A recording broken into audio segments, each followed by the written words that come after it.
Assalamualaikum warahmatullahi wabarakatuh.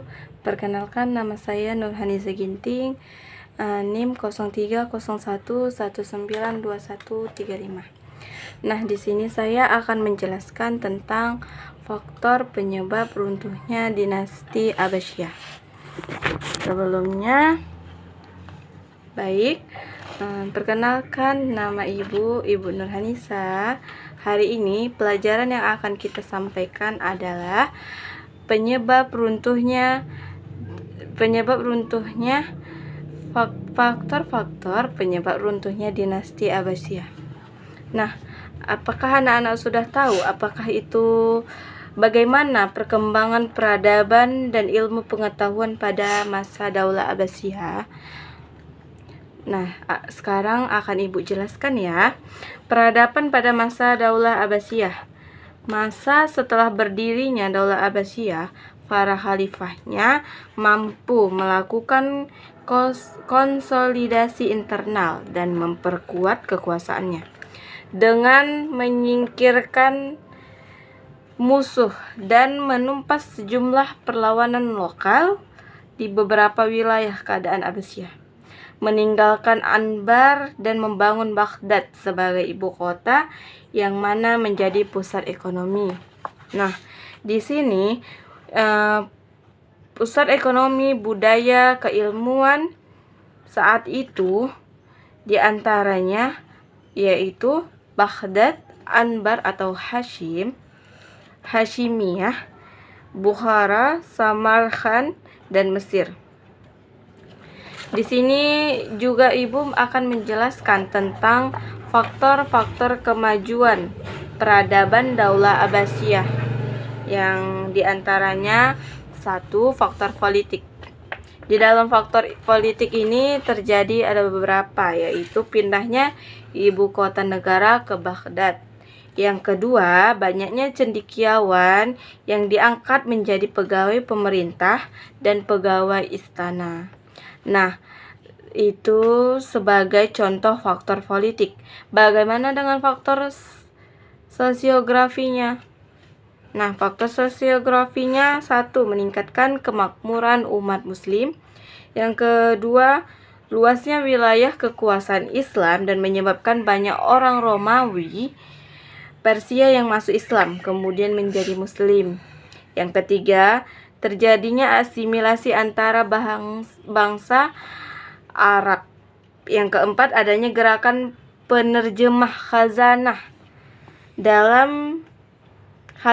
intelektual Yunani ke dalam bahasa Arab. Yang kelima, mendirikan Baitul Hikmah sebagai pusat kegiatan intelektual. Nah, itu merupakan contoh sosiografi pada masa Daulah Abbasiyah. Setelah masa Daulah Abbasiyah didirikan pada tahun 750 Masehi oleh Abu Abbas As-Saffah setelah mendapatkan kemenangan dari Marwah bin Muhammad. Sudah ingat kan pada tahun berapa Daulah Abbasiyah didirikan? Ada yang tahu? Coba jelaskan. Ya, pada tahun 750 Masehi.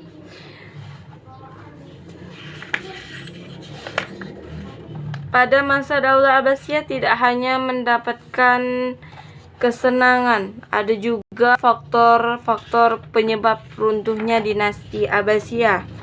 Yang utama yaitu pecahnya. Faktor runtuhnya dinasti Abbasiyah ada dua, faktor internal dan faktor eksternal. Ibu akan menjelaskan tentang faktor internalnya terlebih dahulu ya. Faktor dari dalam atau internal penyebab runtuhnya dinasti Abbasiyah adalah sebagai berikut, Yang pertama, kemewahan hidup di kalangan pengusaha. Maksudnya gimana? Kemewahan hidup di kalangan pengusaha. Maksudnya itu perkembangan peradaban dan kebudayaan serta kemajuan besar yang diraih dinasti Abbasiyah pada periode pertama telah mendorong para pengusaha untuk hidup serba mewah, bahkan cenderung mencolok. Setiap khalifah dia ingin berusaha menjadi hidup lebih mewah daripada pendahulunya. Kondisi ini berpeluang kepada tentara profesional asal Turki untuk mengambil alih kendali pemerintahan. Yang kedua yaitu perebutan kekuasaan antara keluarga Bani Abbasiyah, yang dimana perebutan kekuasaan keluarga Bani Abbasiyah dimulai sejak masa Al-Ma'mun dengan Al-Amin, ditambah dengan masuknya unsur Turki dan Persia. Dari 12 khalifah, yang dimana periode kedua dinasti Abbasiyah hanya 4 orang khalifah yang wafat dengan wajar. Selebihnya para khalifah wafat dalam keadaan tidak wajar, seperti dibunuh, diracun, dan diturunkan secara paksa.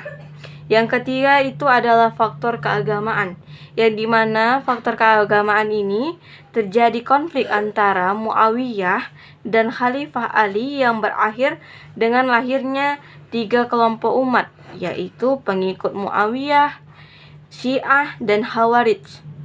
Ketiga kelompok tersebut senantiasa berebut pengaruh. Yang paling berpengaruh pada masa Khalifah Muawiyah maupun Abbasiyah adalah kelompok Sunni dan kelompok Syiah. Selain faktor internal atau faktor dari dalam, kita di dalam runtuhnya dinasti Abbasiyah itu juga ada faktor eksternalnya. Ada faktor dari eksternal, antara lain yaitu banyaknya pemberontakan yang dikuasai oleh khalifah akibat kebijakan yang lebih menekankan pada pembinaan peradaban dan kebudayaan Islam. Secara real, daerah itu berada di bawah kekuasaan gubernur-gubernur dan yang bersangkutan. Akibatnya banyaknya pemberontakan ini, diri dan genggaman penguasa akibatnya provinsi-provinsi tersebut banyak yang melepaskan diri dari penguasa Bani Abbas.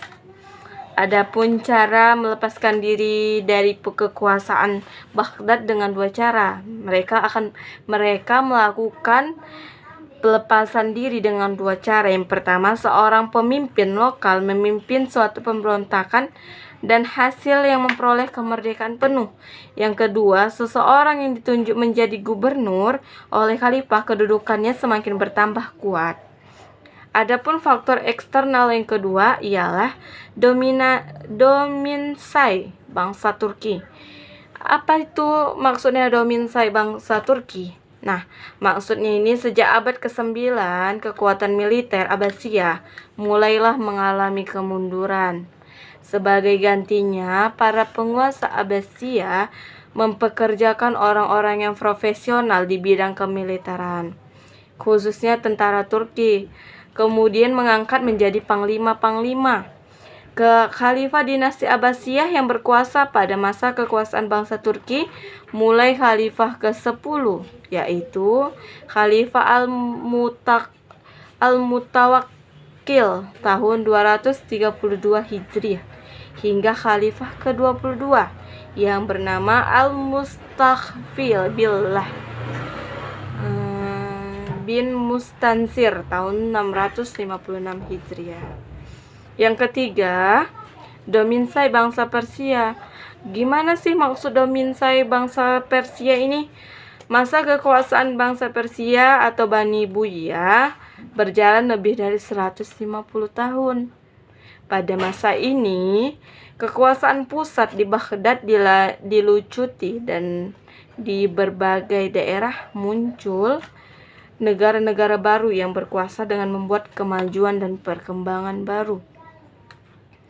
Pada periode kedua, saat Khalifah Bani Abbasiyah sedang mengadakan pergantian khalifah, yaitu Khalifah Al-Muttaqi, Khalifah ke-22, kepada Khalifah Munti, Khalifah ke-23 tahun 334 Masehi.